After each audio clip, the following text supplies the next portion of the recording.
Buenas noches. Ahora acabo de ver que Fernando tiene un súper micrófono, está mucho más profesional. Esta es la segunda parte de esta charla con tres pensadores maravillosos, buenos amigos, inteligentes, divertidos. Les agradezco muchísimo. Estaba comentando antes este lujo que tengo de poder charlar con ustedes y pensar eh, la génesis de esta narrativa que es la que le estamos viviendo hoy, quizás en su forma más extrema. Esto que dimos en llamar intereses, ideales y melancolía generacional, la génesis y evolución de la intelectualidad kirchnerista.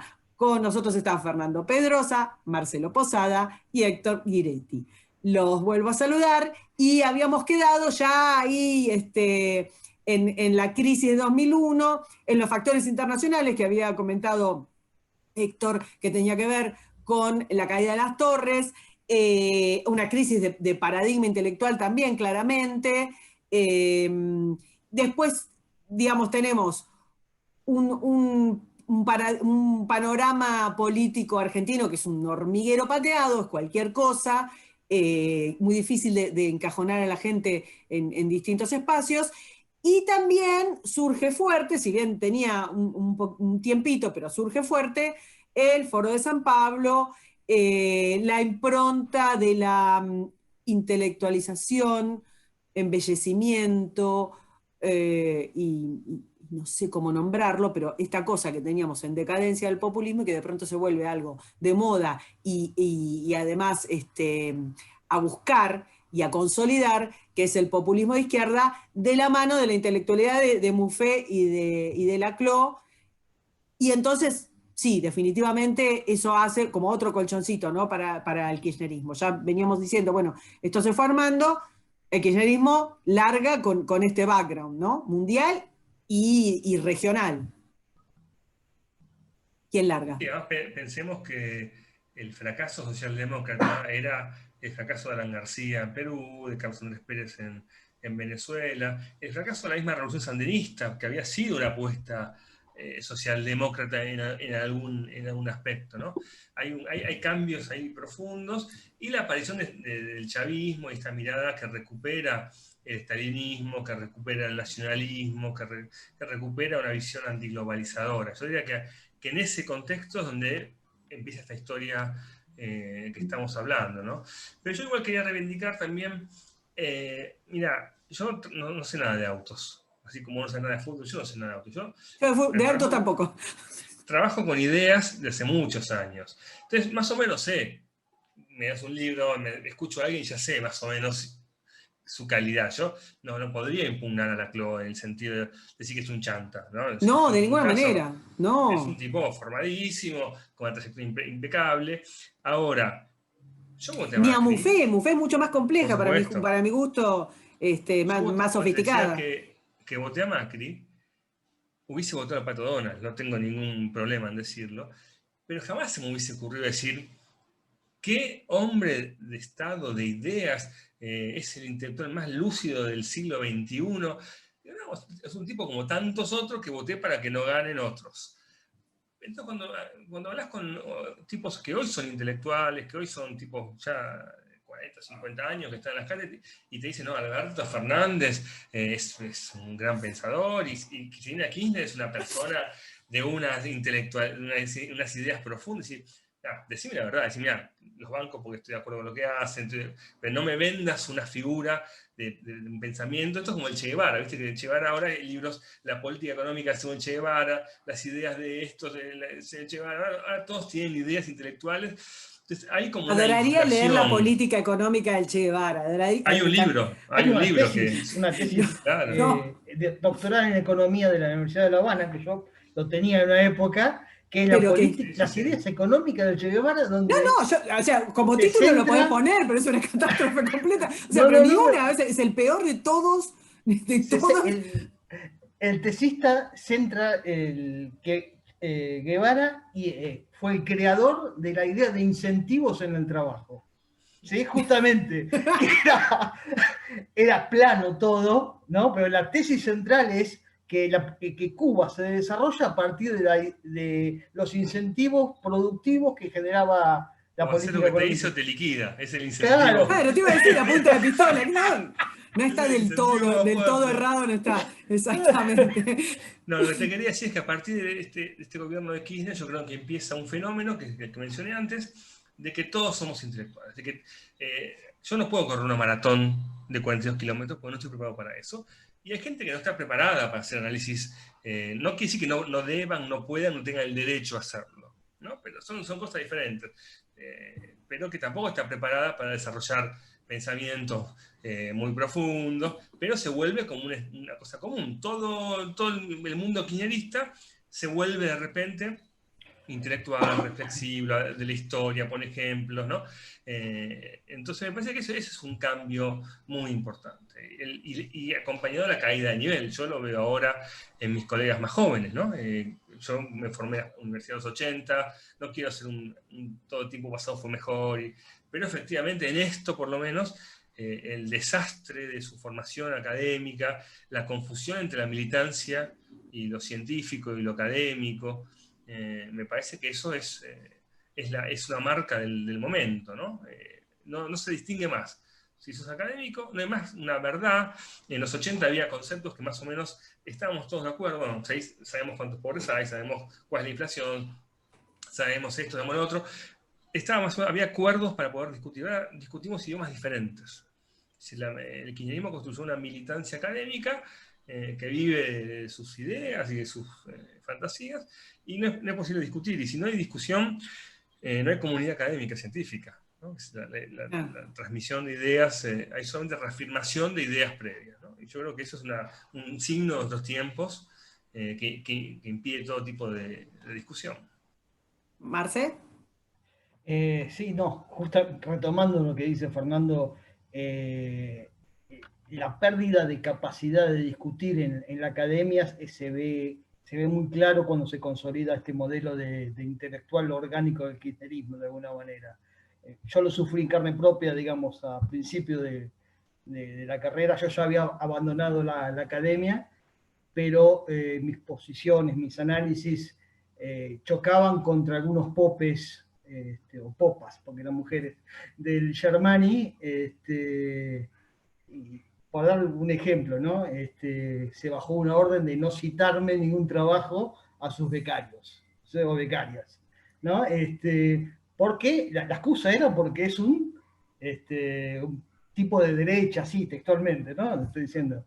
Es más, yo en mi ingenuidad intenté en algún momento charlar, acercar posiciones, pero no, era la noción de amigo-enemigo llevado a la academia. Y retomo lo anterior, digamos, no hay espacio de discusión, no hay espacio de reflexión civilizada. Se perdió.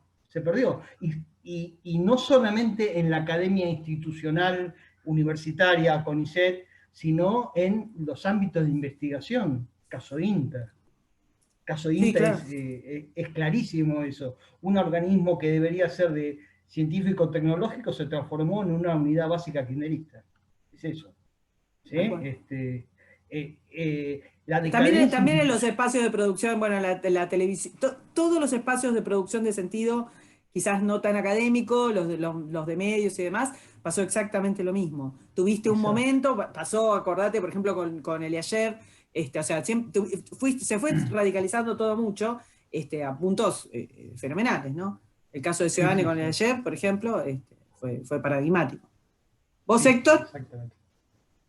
Yo vincularía la observación que hace Fernando con una constatación que se puede hacer en el plano de lo que vendrían a ser proyectos políticos sustanciales, ¿no? Me parece que el último proyecto político sustancial que se puede llamar así en la historia reciente de la Argentina, yo lo sigo considerando el desarrollismo. El último proyecto, el último plan económico que tenía una visión integral de desarrollo y de crecimiento material del país es la convertibilidad, ¿no? Después no hemos tenido más proyecto político ni plan económico. O sea, con planes económicos porque él no cree en los planes económicos. Razón por la cual la Argentina en este momento ha tenido una sucesión de gobiernos que no tienen planes económicos y no tienen proyectos políticos. Es falso que el kirchnerismo tenga un proyecto político. Creo que es una de las, digamos, de los aspectos en los que más hay que incidir en el plano de la discusión pública. No lo tiene. Es una estructura, una especie de configuración política para proteger intereses particulares y corporativos. Solo es eso. Entonces, llama la atención hasta qué punto esta intelectualización de la militancia política propia del kirchnerismo no está ocultando o siendo el camuflaje perfecto para esa carencia fundamental de concepciones políticas, de proyectos políticos fuertes, que incluso de planes económicos, porque en definitiva, en la actualidad no es posible estructurar un proyecto político sin tener un plan económico, y mucho menos en la Argentina, ¿no? Si no tenemos una relación clara entre políticas públicas y recursos, cosa que en la Argentina no pasa desde que se volvió a mover la inflación, no hay proyecto político viable. Al final, el Estado a lo único que se dedica es a pagar sueldos, ¿no? Básicamente es eso. Razón por la cual el kirchnerismo lo que hacen es ocultar la carencia fundamental de idea de concepciones políticas en términos de modernización, de desarrollo material, productivo y también institucional del país, lo que me remite a un paralelismo que no quería hacer, porque yo también soy historiador de fondo, tengo un pequeño corazón de historiador en el fondo de mi alma, y es que en ese momento en el que en el Facundo, Sarmiento pregunta quiénes son los intelectuales que están hablando a favor del rosismo, ¿no? O de Rosas. En un momento Sarmiento se lo pregunta, dice, bueno, ¿y quiénes son los que sostienen el discurso o los que estructuran o articulan el discurso intelectual ideológico del rosismo? Y dice, bueno, al final son 2 o 3 nada más, ¿no? Bueno, lo que podemos ver, o la relación que podríamos establecer entre el rosismo y el kirchnerismo, es que el kirchnerismo le ha encontrado la vuelta a esa legitimación ideológica a través de un discurso muy adaptado a las modas de la academia, con un sociolecto muy bien desarrollado, con una serie, digamos, de conceptos y de teorías que lo que hacen es armar una especie de discurso legitimador, pero que en definitiva lo que está ocultando es una carencia espantosa de ideas, una incapacidad de plantearse los problemas políticos del país en términos realistas, y también con una capacidad buena de diagnóstico, y lo que revela es también esa especie de ocultamiento a través de un discurso político de un proyecto que en definitiva es un proyecto profundamente despolitizador. Sí, de alguna manera hay una cosa ahí, leía un paper, ahora no me puedo acordar, pero mira, después trato, si no, de ponerlo en el video, respecto de algo que creo que había nombrado Marcelo, de que el kirchnerismo hace mucho hincapié en volver a traer la política, como que no se hablaba de política ni nada, como estaba todo despolitizado, quizás como para desprenderse de lo que ellos llaman el neoliberalismo, siempre, digamos, el anterior hablando del menemismo o el actual hablando del macrismo, como que todo eso es una especie de constructo fukuyamista, sí, de fin de la historia y despolitizado, y que ellos vuelven a traer la política y que vuelven a llevar la política a todos los ámbitos y sobre todo a las secundarias, y bueno, y una especie de como revisión de que eso estaba prohibido. Eso entiendo lo que decís, y también es cierto que no me quiero pasar a liberal, pero toda la casta política no tiene proyecto, porque toda vez que no quieras hacer ningún tipo de modificación a un órgano que está podrido y no querés hacer ningún corte, bueno, es que no va a haber plan económico. Lo que vos decís es real. Hace millones de años que no tenemos planes económicos porque no hay manera de hacerlos, porque no hay forma de sostenerlos. Entonces es cierto. Ahora, bien, concedido esto, es cierto que el kirchnerismo fue sobre eso generando una narrativa que prendió, y que prendió de una manera fenomenal. De alguna manera retomo lo que les consultaba. ¿De qué manera piensan que en la cuestión regional del Foro de San Pablo y demás tuvo alguna incidencia, sobre todo ahora ya no tanto en el gobierno de Néstor, sino largando con el de Cristina, que es el que empieza, digamos, a marcar mucho más claramente esta cuestión de... Iba a decir Carl Schmitt, pero quizás no sé si corresponde o no, díganme ustedes. Mira, yo con esto, viste, de repente aparecen como los diablos, el Foro San Pablo, el Grupo de Puebla. Yo creo que todos estos dirigentes, estos presidentes latinoamericanos fueron profundamente presidencialistas, no aceptaron ningún control supranacional de ningún tipo. Me parece que el Foro San Pablo y estos lugares tuvieron más importancia como espacios de conexión de redes, de Sí, artistas, no lo decía como... intelectuales. De ninguna ¿no? manera lo decía como una cosa conspirativa, sino que de alguna manera se sintieron, voy a usar esta palabra, empoderados, o sea, se sintieron que estaban en un grupo de amigos, se sintieron bancados intelectualmente y también regionalmente, se sintieron que no estaban Me solos. parece que, primero, con respecto a lo que decía Héctor, yo no subestimo tanto al kirchnerismo. Yo creo que de hecho, creo que el secreto de su éxito en la interna del peronismo, por ejemplo, es la iniciativa política asociada a un norte. Porque todo lo que Héctor cree que son errores y malos cálculos, ellos no creen que son errores o malos cálculos, que creen que son, por ejemplo, el que irá al campo no es un error. Uy, me salió mal.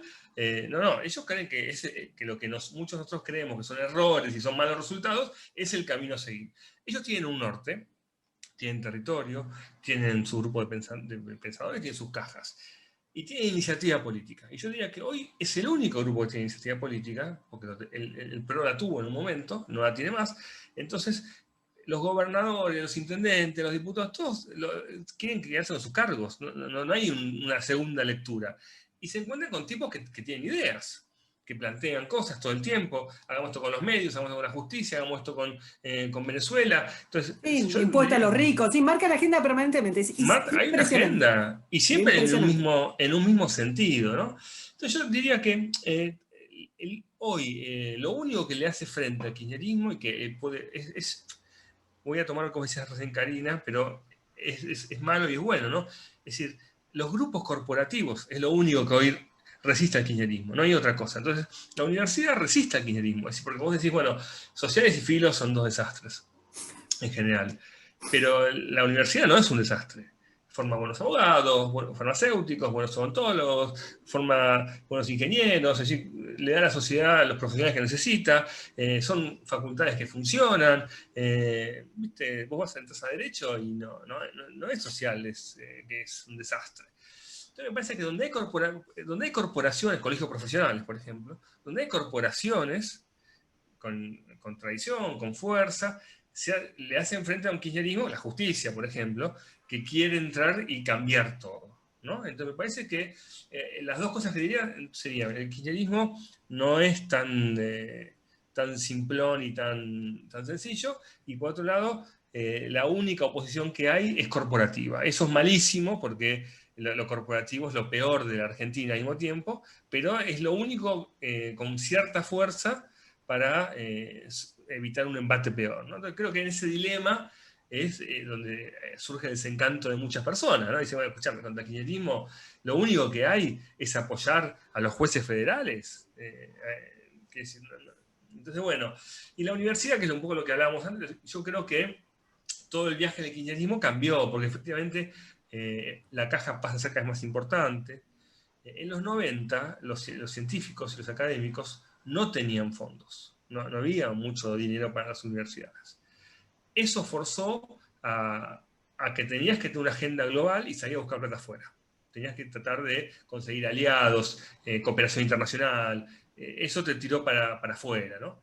Con el kirchnerismo pasó lo inverso, había tanta plata internamente que no hacía falta que vos vayas a dejar tu agenda de lado para conseguir un proyecto que te financien los europeos, ¿no?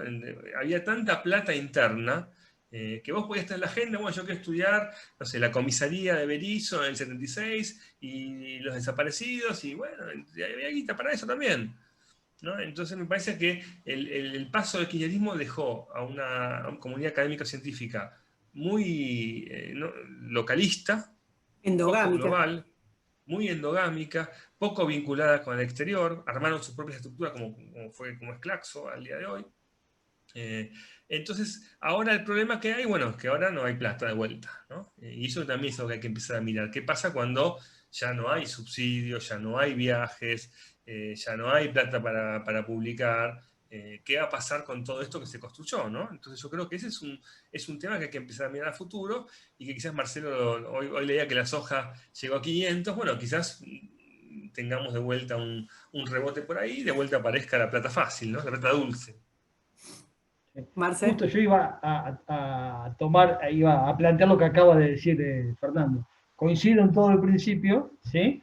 Pero creo que se abre un panorama incierto porque ahora no hay plata, bueno, más allá del pico de hoy, ¿no?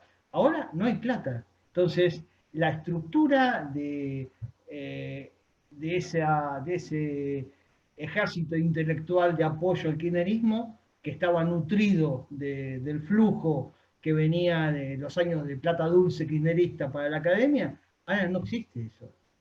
¿Sí? Antes de iniciar la grabación hablábamos con Fernando cómo quedaron los sueldos universitarios, cómo quedaron los sueldos del CONICET.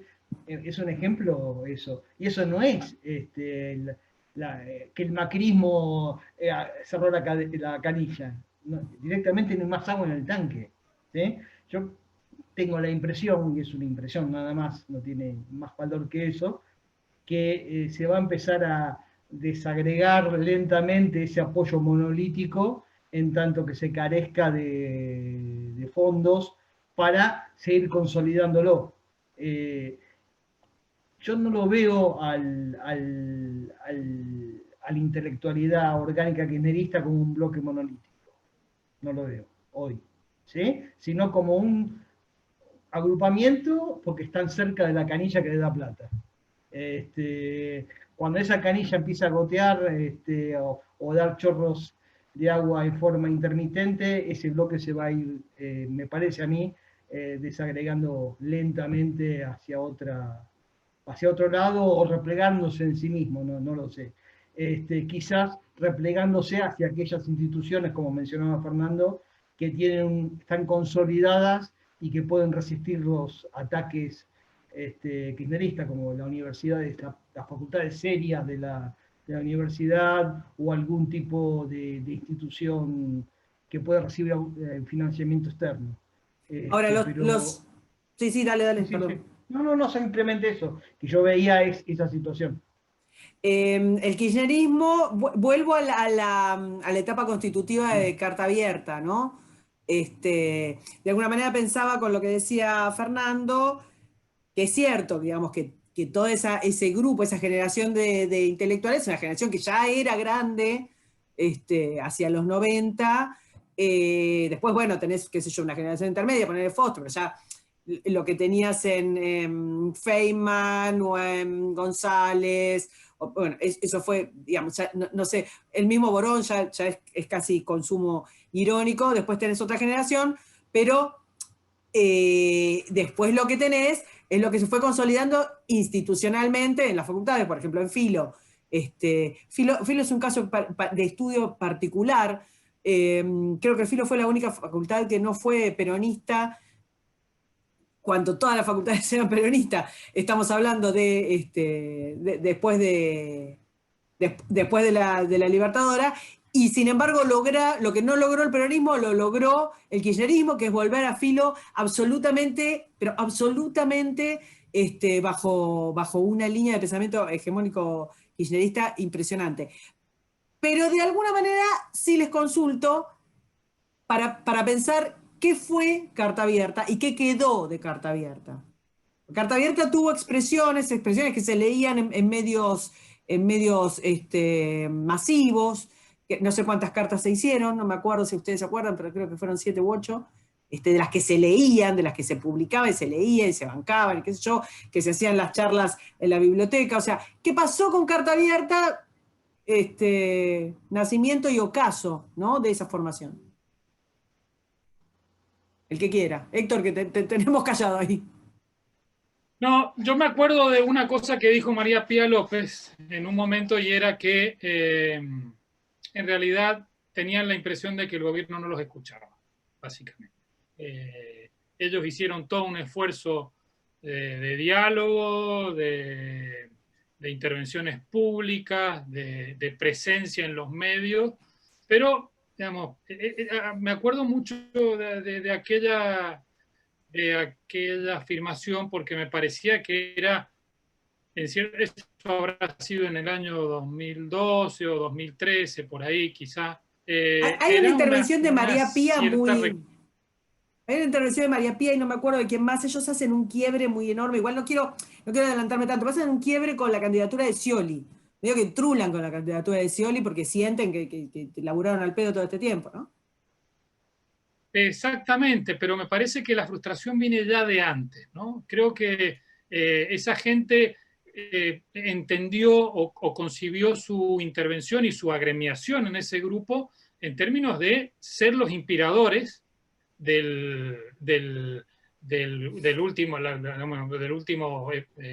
trayecto o época del gobierno de Cristina. Se concibieron así, y lo que sucedió es que terminaron siendo, digamos, los justificadores seriales de las decisiones que tomaba el gobierno, ya en una fase de deterioro de la situación económica muy grave, con una recesión muy fuerte, con planes de devaluación o devaluaciones continuas, en la que ya quedaba muy poco por defender de ese esquema confrontativo fuerte, a partir del cual ellos se conciben y se constituyen, como fue el tema de la 125, ¿no?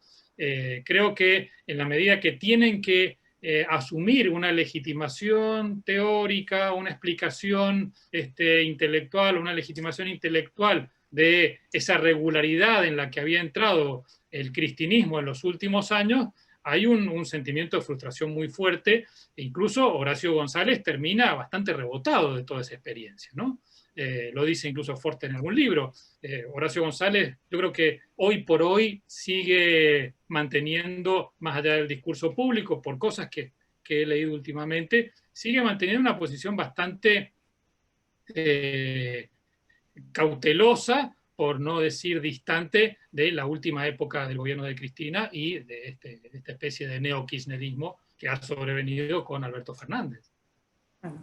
Yo diría que ahora sí diría que la parte económica es importante, ¿no? El kirchnerismo creó en cada dependencia del gobierno un observatorio, un archivo de derechos humanos, un canal de televisión, y fue contratando gente en todos lados, ¿no? Yo me acuerdo que en mi época de estudiante, si a vos te ofrecían ser ayudante de primera ad honorem, matabas para entrar a una cátedra. Y después, 20 años después, los chicos no querían un ayudante de primera rentado porque conseguían mejores cargos en centros culturales, en lugares varios, ¿no? O sea que ahí primero hubo una fuerte expansión hacia dentro del Estado. Y en segundo lugar, yo creo que el kirchnerista en general, el intelectual kirchnerista, el militante, bueno, universitario, académico, no perdió, me parece a mí, su vínculo ni su atracción de hecho lo reforzó. Creo que esta cuarentena en general, pero ellos aman el Estado, tienen una vinculación emocional con el Estado argentino muy fuerte. Muchos se formaron en los 90 con todo el neoliberalismo y con un resentimiento hacia la política menemista muy fuerte, que deriva en este amor incontestable con el Estado. Es decir, ellos no quieren que vayas a la playa, que el Estado intervenga. Hay una cosa loca, ¿no? Porque todas las tradiciones ideológicas tienen cuidado con el Estado, desde los libertarios hasta los anarquistas, los socialdemócratas, todos. El fascismo es el único que tiene ese amor incontrastable con el Estado. Hay una cosa fenomenal con los jóvenes, los adolescentes, digamos, cercanos al kirchnerismo, las formaciones, sobre todo secundarias, que no tienen ningún tipo de rebeldía. A mí me resulta impresionante, porque lo que vos decías, o sea, ser rebelde, pero sencillamente por percodere, porque sos joven, porque te parece mal, porque los viejos lo están haciendo mal. Esa cosa que, no sé ustedes, pero yo lo tuve, creo, bueno, hemos hablado con Marcelo de alguna manera también, esa cosa de dudar de lo ya dado, porque vos te pensás que lo podés hacer mejor, porque sos inmortal, porque no la tienen. La juventud Lo que pasa, kirchnerista yo creo no que sí, tiene... a mí me parece que lo que hay que decir que el Estado ha sido un proveedor de utopías estatalistas y de radios y de ídolos y que bueno, digamos, es muy difícil poder verlo ahí, ¿no? Me parece que sí, que la juventud lo tiene, como siempre, pero me parece que el Estado ha sido muy hábil también en poner sus anzuelos para que escuchar Radio con Voz sea una cuestión al mismo tiempo de rebeldía de izquierda, pero al mismo tiempo ser línea estatal, ¿no? Entonces me parece que ahí hay mucho para ver. Yo no le caería a nadie en particular por esto. No, yo digo nada más que no hay una instancia de duda. No la veo, no hay rebeldía. O sea, sos el oficialismo hace muchísimo tiempo. Y no hay una instancia de duda, de rebeldía, no digo de todos los jóvenes, sino del joven kirchnerista que de alguna manera no se plantea un y sí que hay en otros espacios, que los hubo siempre, que había Hay una en construcción la también. Alemania socialista, o sea, no estoy... Que Una construcción también, del relato populista, y además esta idea muy hábil del kirchnerismo de ya no interpelar a los individuos como base de la sociedad, sino a los grupos y a sus reclamos. De alguna manera corporativizar para luego comprar, ¿no? A los familiares de víctimas de una cosa o de la otra, a los que demandan una identidad o la otra. bueno, eso también es Entonces, una cosa de época, que es el identitarismo como construcción política. Entonces me parece que ahí tienen, me parece, una ventaja, porque también ellos toman mucho del liberalismo, es decir, lo cambian, le dan otro sentido, le cambian la matriz, pero toman todos discursos que tienen que ver con los derechos humanos, cambiándole la idea de lo humano por el derecho humano hace referencia al individuo, a todos los individuos. No, los derechos humanos para ellos son, hacen una relectura, yo esto lo vengo diciendo mucho, que es la izquierda aprendió algo con la caída del muro de Berlín, que es, no le podemos dejar al capitalismo, a los liberales, los derechos humanos. Lo hicimos con la Unión Soviética y no fue mal. Los yanquis se quedaron con el tema de la libertad, los derechos humanos, el feminismo, el ecologismo, todo estaba en Europa y Estados Unidos, y nosotros nos quedamos con la igualdad económica. Y creo que hubo un cambio, entonces ellos se apoderan de todas estas ideas, les cambia el sentido. Entonces, a mí cuando me repudia el Consejo Directivo de Sociales, yo por un tuit que pongo, criticando a Pérez Esquivel y a una madre de Plaza de Mayo, porque ellos estaban defendiendo a un anarquista que tiraba piedras en la Plaza de Mayo, ¿no? Estaba rompiendo algo. Yo dije, mira, en realidad son fascistas, porque si ese mismo anarquista estuviese tirando piedras en Caracas o en Cuba, ellos querrían que lo apresen. No están defendiendo el derecho a tirar una piedra, llamada a protestar, sino están defendiendo el Estado, ¿no? Entonces, bueno, y ahí el Consejo Directivo me repudió, sacó una resolución diciendo que yo había atacado a las madres de Plaza de Mayo, qué sé yo, todo un circo, ¿no? Pero que tiene también tiene el fin también de amedrentar, que esta es una cosa que no hablamos todavía, pero que es amedrentar y ponerle miedo a todos aquellos que pueden decir otras cosas, que después no tienen ganas de firmar una solicitada, que no tienen ganas de presentarse en una elección. En la selección de CONICET no se quisieron presentar a pelearle el sucesor de Dora Barrancos porque tenían miedo que luego en los ascensos hubiese manos negras, ¿no? Ellos manejaban todo ese criterio de asignación de becas, de ascensos del CONICET, de cátedras, con mano de hierro también, ¿no? Y eso generó también todo un temor que hoy sigue existiendo. ¿Marce? Sí, yo quería retomar algo que dijiste vos recién, con respecto a la juventud no rebelde del kirchnerismo. Yo creo que expresan su disconformidad dentro de los cauces que les marca el propio Estado. ¿Sí? La rebeldía que teníamos nosotros cuando éramos jóvenes, hoy es el reviente. ¿Sí? Así como, no te quiero pisar el programa que vas a hacer sobre rock. No, es que no lo tengo en la cabeza, lo tengo en la cabeza. Pero así como el rock chabón es producto de un modelo discursivo y social que baja del Estado, el reviente también. a su manera. Y ese es el discurso predominante entre los jóvenes. Se veía el otro día en esa marcha después de la votación, ¿no? Esa fiesta. Bueno, Marce, acordate que hicieron el Día de los Valores Villeros. Villero, a eso iba ahora, digamos, ¿no? No es casualidad ese rock, no es casualidad esa cultura del reviente. Y yo creo que si bien hay grupos jóvenes con ideas, vamos a decirlo entre comillas, rupturistas, como pueden ser los libertarios, etcétera, etcétera, sobresalen porque está aplacado el otro. ¿Sí? No es que sean mayoritarios, sino que el otro está en otro mundo, en otra dimensión, y no es porque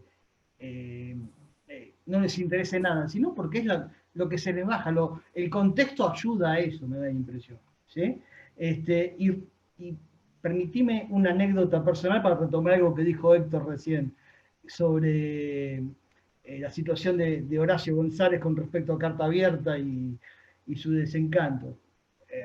Estamos hablando allá por principios del segundo gobierno de Cristina. Voy con mi mejor amigo a una pizzería y me lo encuentro una noche, se lo encuentra Horacio ahí, Horacio comiendo con otra persona más, ¿no? Mi amigo había sido ayudante de Horacio, nos presenta, conversamos, le anticipó quién era yo en cuanto a algunas ideas a González, y pegamos buena onda, digamos, un diálogo de gente adulta, con tranquilidad. Y yo le pregunté, le digo, ¿qué es Carta Abierta? ¿Sí? Pero para que me dijera lo que sentía, ¿sabes lo que me dijo? Una catarsis. Ahí está. Para mí me marcó, es como que se juntaban un par de tipos de una misma generación, discurseaban, pero sabían que no los escuchaban. Sabían lo que dijo Pía en su momento, Pía López, no los escucharon, nunca los escucharon. Le daban bola porque estaban en la biblioteca, porque página 12 le daba manija, pero no los escuchaban. Y ellos eran conscientes de eso. Yo creo que, bueno, eso es como una vía de militancia intelectual kirchnerista, que lo que ya estaba muerta. Lo que queda es lo otro ahora, ¿no? Eso que decía Fernando. Los que están ahora defendiendo desde la beca, desde el carguito, investigando lo que le marca la agenda que se les baja, y eso es lo que hay. Y retomo lo que dije antes, es lo que creo que no tiene solidez para perdurar más allá del mantenimiento del flujo de fondos. ¿Querías decir algo, Héctor? Muy buena la anécdota de Marcelo, parece que lo pinta el cuerpo de todo esto, ¿no? Pero yo, y me parece también muy acertada la observación sobre el tema de la juventud. Yo lo veo en los chicos, últimamente no en las últimas generaciones o en los últimos cursos que me han tocado, pero hace 4 o 5 años, digamos, tenían una especie de rebeldía orientada, los que tenían mayor conciencia política o militancia ideológica, uno lo que advertía era que el Estado no era alguien o una entidad que los interpelara y que los pusiera a la defensiva o respecto del cual se articulara algún tipo de sospecha, ¿no? En general se trataba, digamos, de las empresas, de los medios de comunicación, y uno ahí empieza a encontrar esa especie, digamos, de rebeldía orientada a partir de las estrategias de adoctrinamiento, vamos a usar la palabra, doña Soledad, Soledad, ¿cuánto era?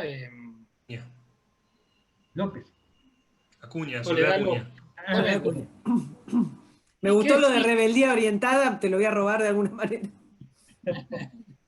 Bueno, y lo que se veía es que el Estado no era el enemigo, y no puede ser el enemigo, sobre todo por todas estas formas de cooptación que para mí, por lo menos en el interior, lo que fue un elemento material de cooptación decisiva fueron las laptops. El asignarle laptops a un montón de chicos que no las tenían o se las dieron aun cuando podían tenerlas, ¿no? Y eso supuso una fidelización tremenda a determinadas generaciones que después llegaron a los cursos de filosofía con un discurso más o menos articulado en donde el Estado no es el enemigo, sino que viene a ser el aliado, el gobierno también es el aliado, siempre en un contexto en el cual ninguna rebeldía está demasiado precisa o demanda una serie de compromisos personales de militancia, ¿no? Aquí también ha operado, y muchas veces uno piensa con la cabeza de los 80 en ese sentido, ¿no? De militancias fuertes, de confrontaciones claramente definidas, en donde había discursos claramente distintos, en donde había una serie de argumentarios a los que uno podía apelar y que a los que, digamos, otro argumentario al que apelaba en las identidades con respecto a las cuales uno se definía. Acá se trata todo de un campo de compromiso y de militancia con certidumbres o certezas o identidades mucho más difuminadas, mucho más lábiles, en donde aparecen estos elementos que generan cierta respuesta anímica, incluso ideológica, pero nunca se terminan de concretar en algo preciso, ¿no? Y en ese universo de adversarios o de oponentes, el Estado no está. El Estado no está presente porque opera también, en buena medida, como un aliado, como una institución a la que se está vinculado, ¿no? Sí, ¿qué es lo que decía Fernando antes? Bueno, no sé si lo ibas a desarrollar más, pero es cierto que es muy difícil encontrar. Yo no estoy de acuerdo con lo de, no quiero usar la palabra estigmatizar, pero con segmentar etariamente, digamos. Porque, no sé, Macri en Córdoba ganó con el 70% de los votos, y en la capital la Reta sacó el 55%, y en Mendoza no sé cuándo sacaron, y en Santa Fe ganó Macri por el 60% de los votos. Es decir, es imposible que parte importante de los jóvenes no hayan votado al macrismo. Quizás más votan al peronismo que al macrismo, puede ser.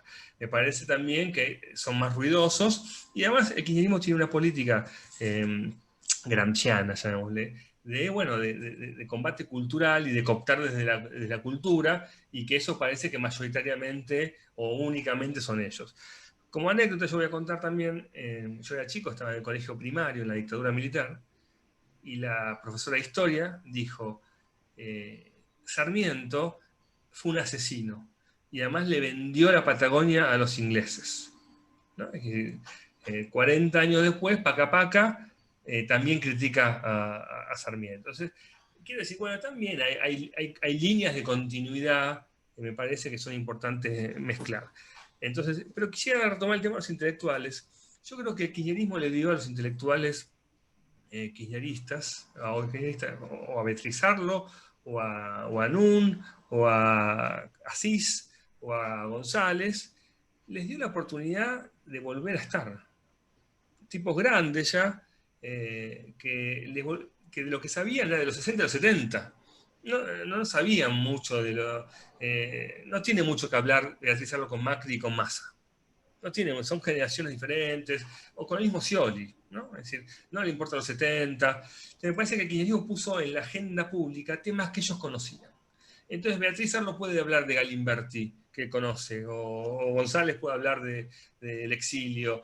El kirchnerismo los recicló como intelectuales, como opinadores, y les dio una sobrevida de famosos, ¿no? Está la televisión. No, Fernando, hay un trabajito, no sé si un paper que publica sobre los intelectuales kirchneristas, Sarlo, en la que ella hace, desde su punto de vista, ella es bastante crítica, sobre todo es crítica de la última parte del kirchnerismo, que es cuando ella más se enfrenta, pero hace un recorrido y dice, bueno, los presidentes, a ver, y los políticos, y hace una cosa más o menos como, digamos, lo que estás diciendo vos. Bueno, Macri es la ultraderecha, la derecha neoliberal, no sé qué, el peronismo es tanto, es conservador. Este tipo, por Néstor, es algo que es accesible, es algo donde podemos permear. Creo que se lo creyeron, creo que de ahí viene después, digamos, la posterior frustración. Aparte, Sarlo se despega más rápido, estás hablando, digamos, de los mejores, de los más sofisticados. Pero ella hace un recorrido, y si pensás el recorrido que hace ella, describiendo, ya te digo, Menem, Macri, Massa, todo lo demás, llegan al menos malo, y al que creen que pueden moldear.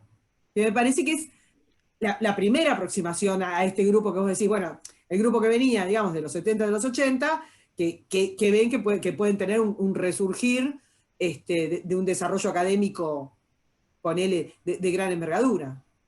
Un amigo mío que era de carta abierta, que era un profesor, pues yo fui su alumno, me decía, la diferencia, dice, Néstor se juntaba con intelectuales porque le gustaba escucharlos. Y Cristina se junta con intelectuales porque quiere que la escuchen. Eso me lo decía, ¿no?, uno de carta abierta también. Marce, ¿vos ibas a decir algo? No, que me pareció muy buena esa anécdota, porque también pinta de cuerpo entero la relación que tenía Cristina con carta abierta y en general con los intelectuales, ¿no? Un tema que no estamos dejando acá, que no estamos tocando, que lo tocamos muy por arriba, es el tema mediático. Porque en el análisis que estaba diciendo Héctor sobre la fidelización, de alguna manera, no sé qué decirlo, por plata o por cargos o lo que sea, pasó lo mismo con los medios. Y sin el rol de los medios, el kirchnerismo no hubiera existido, porque nosotros estamos hablando de un grupo muy pequeñito. ¿Cuánta gente consume la filosofía o la historia o el producto, digamos, de los intelectuales kirchneristas? ¿A cuánta gente llega Josami? No sé, o sea, estamos hablando acá de que los medios fueron un factor fenomenal, sobre todo en la primera parte del gobierno de Cristina, ¿no? Sí, porque además es cierto que el error del macrismo fue pensar que eso no derramaba, es decir, que el círculo rojo se quedaba en el círculo rojo. Y finalmente tener gente en los medios pagas para bajar tu línea, como el filósofo que tiene, como Piña, como varios de estos, finalmente genera opinión pública. Finalmente derrama a la opinión pública. Yo creo que en ese sentido fue muy importante la política mediática de ellos, porque, bueno, lograron reforzar, instalar, crear sentidos, ¿no? Hasta el día de hoy. Hasta el día de hoy. Vos lo ves incluso en TN, en La Nación, ves periodistas que son kirchneristas, aunque no hayan votado a Kirchner. Aunque no lo sepan. Aunque no lo sepan, ¿no? Con el tema de la cuarentena, ¿cómo vas a salir a la calle? ¿Cómo vas a decir toda esta idea del Estado, de que somos una comunidad que está por encima del individuo, ¿no? Esa idea, que es previa también, pero que en estos últimos tiempos ha tenido un avance furibundo en las propagandas de las empresas. Entonces me parece que eso sí, ellos se quejan de los medios, pero finalmente son los que mejores, en términos de eficiencia para sus objetivos, lo han conseguido, lo han manejado. En los medios, en realidad, lo que decía Karina antes, fue un instrumento de alianzas corporativas. Digamos, cuando Magneto pone al servicio del kirchnerismo Clarín, TN, Canal 3, etc., pues era para necesidad de que le aprobaran la fusión, el que no le rompieran con papel prensa, etcétera, etcétera. Digamos, no, que en aquella instancia me parece que no fue como una infección del kirchnerismo hacia los periodistas, sino como una bajada de línea empresarial. Hoy somos kirchneristas. Cuando eso se rompe y empieza la pelea, etcétera, etcétera, yo creo que ahí sí aflora eso que dijo Fernando recién, ¿no? El kirchnerismo inconsciente que está dentro de... Kirchnerismo en realidad es una forma del progresismo que tienen los periodistas, sea por formación o por olfato para seguir la plata. Yo creo que son dos momentos en la relación kirchnerismo y medios. Claro. ¿Ibas a decir algo, Héctor? No, diciendo un poco lo que decía Fernando, es interesante desde el tema de la visibilidad de los intelectuales en los medios. Me acuerdo de una entrevista que dio Alejandro Dolina hace como 10 años, donde decía eso, ¿no? Que durante mucho tiempo en la Argentina habían desaparecido los intelectuales de los medios. Vamos, no estaban, sobre todo él él de alguna manera señalaba esta especie, digamos, de ausencia a partir del proceso y lo extendía casi durante todo el menemismo. Y también me acuerdo de una charla que tuve con Jorge Dotti hace también mucho tiempo, en donde él decía cómo a veces lo había visto, no sé si estoy cometiendo una infidencia en este sentido, cómo lo veía Horacio González en los pasillos de la facultad atendiendo todo el tiempo el celular, porque lo llamaban de los medios, lo llamaban de la administración pública, del gobierno, y se lo veía muy cómodo en esa situación, que me parece que también es generacional en buena medida, ¿no? Toda esta gente que tenía 25 o 30 años en la década de los 70, el kirchnerismo la agarró ya con la crisis de los 50, y me parece que es una cuestión generacional que también explica ese entusiasmo otoñal por un régimen que parecía, o por un gobierno que parecía hacer realidad esas aspiraciones durante tanto tiempo postergadas, ¿no? Respecto de la presencia en los medios, bueno, es parte digamos, del modo en que se configura el intelectual en la época contemporánea, ¿no? Vemos que hay una, y lo veo incluso en colegas que yo vengo de una facultad de filosofía y letras todavía muy, muy estructurada en los términos en que fue concebida en la década de los 50, los 40 y los 50, y eso se nota también en la cultura institucional, ¿no? Y siempre les ha, digamos, tenían ese prejuicio por la presencia en los medios de comunicación, por la presencia del intelectual en el discurso público, y recuerdo haber escuchado, me acuerdo que hace como 25 años, después de que me había graduado, estaba en un curso de posgrado sobre los manuscritos de juveniles de Marx, los manuscritos de 1844, ¿no? Y el profesor que nos lo daba, que es un profesor de filosofía muy conocido, nos dijo, bueno, el problema fundamental de Marx es que se dedicó al periodismo, ¿no? Para él el problema principal de Marx era que se había dedicado al periodismo. Y yo me quedé con esa frase durante mucho tiempo, hasta que un día de frío que volvía de la biblioteca, estaba haciendo justo la tesis doctoral, y pensaba en esto que había repetido yo muchas veces. Decía, bueno, la verdad es que para ser periodista le fue bastante bien a Marx. En realidad, no se puede decir que haya sido un fracaso el de esto. Y me parece que digamos, los intelectuales kirchneristas han entendido bien esta nueva dimensión o esta nueva vida que se nos propone a los intelectuales, que es la presencia en el discurso público. Y estoy de acuerdo con lo que dice Fernando, en el sentido de que termina permeando, termina configurando un discurso en el que terminan compartiendo los eventuales entrevistadores, los periodistas, y que tiene ese efecto en el que quizá se pierde esa declaración de autor, pero se convierte en una nueva forma de sentido común. Bueno, también hay una cosa que tiene que ver con la formación de periodistas que viene de, piensen que yo les hablábamos al principio, no sé si lo habíamos grabado esto o no, del momento en que surge comunicación, que se forma alrededor de un personaje muy particular, que es Alicia Entel, que es una de las pensadoras que más vueltas le dio a la Escuela de Frankfurt.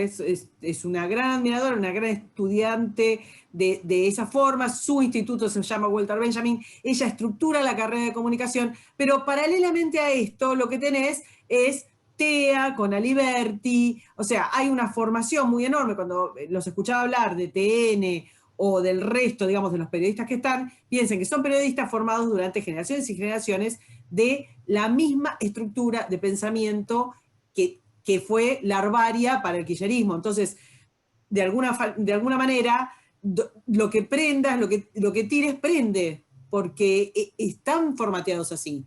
No eran kirchneristas, no había kirchnerismo en ese momento, pero sí estaba este pensamiento que nosotros dijimos, bueno, mirá, de estas puntas surgió después o se nutrió el kirchnerismo. Entonces, hay algo que no hablamos. Sí, decime, Claro, pero decime. además vos fijate, hoy cualquier cuatro de copa que agarra un micrófono editorializa. Es decir, vos decís, bueno, ¿Berbisky puede editorializar? Sí, claro, puede hacerlo. ¿Leuco puede hacerlo? Puede hacerlo. Ahora, cualquier cuatro que es relator de fútbol editorializa.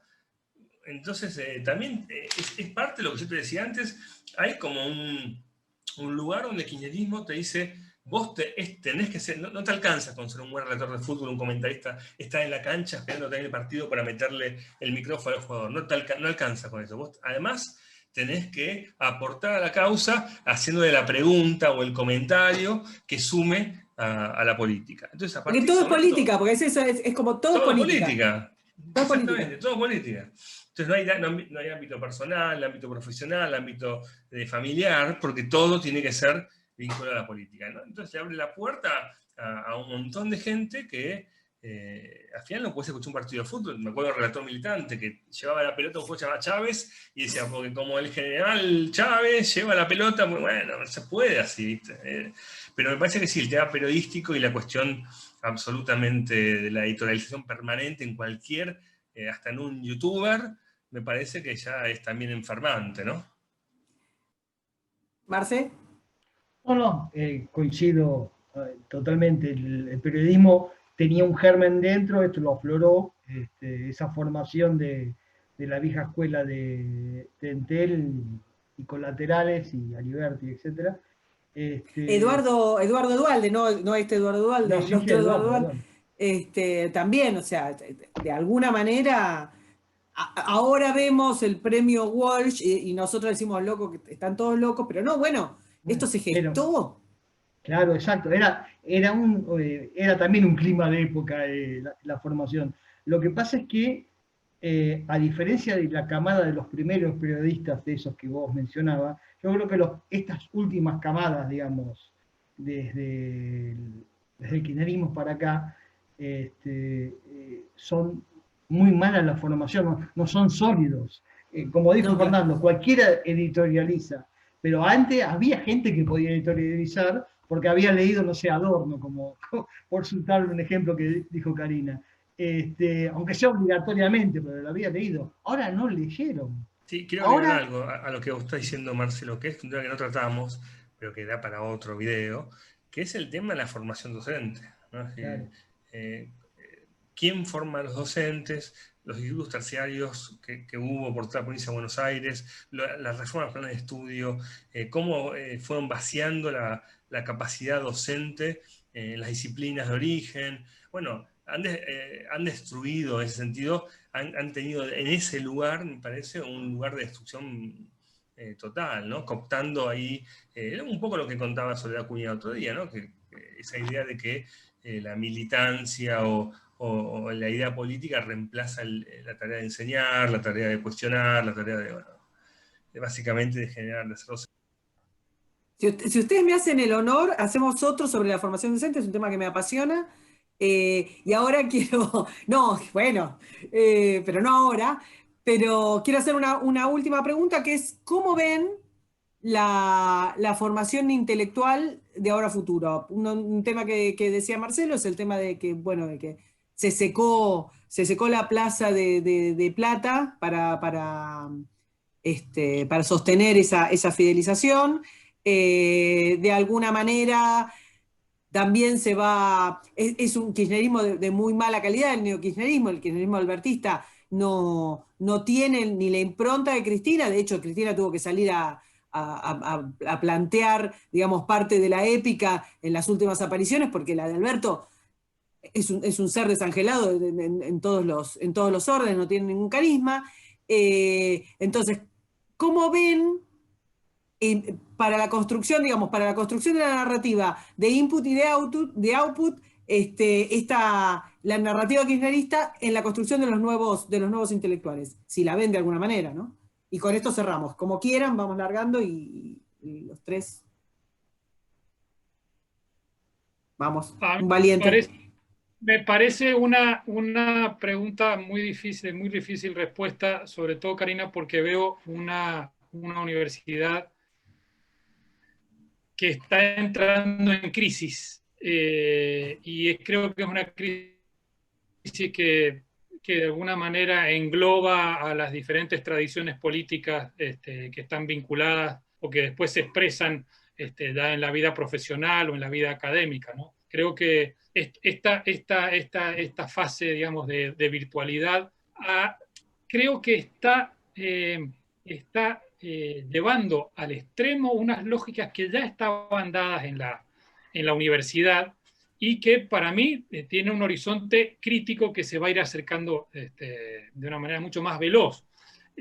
La misma idea de la virtualidad lo que ha hecho ha sido revisar las prácticas docentes, sobre todo esa sociabilidad propia de lo universitario, de lo académico, sobre una base que ya estaba muy cuestionada por la emergencia de la universidad de masas, ¿no? Yo solo encuentro, y a mí me da mucho la atención esto, solo encuentro defensas de la presencialidad en el nivel superior universitario desde lo estético romantizante, ¿no? De decir, bueno, esa presencia, esa vinculación del alumno y el profesor, y esa cercanía, ese lenguaje gestual, bueno, todo eso está muy bien, pero, y es algo que yo comparto profundamente, pero no veo un argumento funcional, propiamente funcional, duro, que nos sirva para sostener esa presencialidad que se ha puesto en crisis en el plano, digamos, de otros niveles educativos, como el primario y el intermedio y el secundario, está fuera de cuestión la presencialidad. En el caso de la universidad me parece un problema serio, ¿no? Y quizá me estoy yendo un poco de tema, porque me parece que va a ser una cosa crítica la nueva sociabilidad universitaria en un contexto en el cual determinadas formas propias de presencialidad, digamos, de tradición universitaria, van a ser progresivamente puestas en crisis, ¿no? En ese sentido, va a haber que justificar, a partir de esta emergencia de la virtualidad, va a haber que justificar presupuestos, edificios, insumos, recursos materiales, en un contexto que se va a hacer crítico precisamente por lo que decía Marcelo un rato antes, ¿no? Porque se viene, bueno, ya está aquí la escasez, la carestía de recursos, razón por la cual va a haber que ser mucho más racionales en los gastos, en la asignación de recursos en el ámbito académico y en el ámbito universitario. ¿Marce? Sí, justamente solapándome con lo que dice Héctor y enganchando con tu pregunta, Karina, frente a esa coyuntura de cambio, yo creo que la reproducción de la intelectualidad kirchnerista entra en un proceso de un impasse, ¿sí? Es un proceso de transición. Nadie tiene la bola de cristal para asegurar para dónde va a ir, pero todo apunta a que va a haber como una reconfiguración de esa intelectualidad, ese bloque que estaba en torno al kirchnerismo, en parte porque se caen los recursos y bueno, no van a poder seguir viviendo y rechazando ayudantía de primera, como dijo Fernando hace un rato, pero evidentemente también va a haber una reconfiguración porque el propio modelo kirchnerista va a tener que reconfigurar muchos de sus aspectos, o hacia la radicalización o hacia un cambio absoluto que los va a dejar, los va a agarrar a contrapierna, ¿no? Un contraataque que los puede dejar a contrapierna a muchos de esta gente.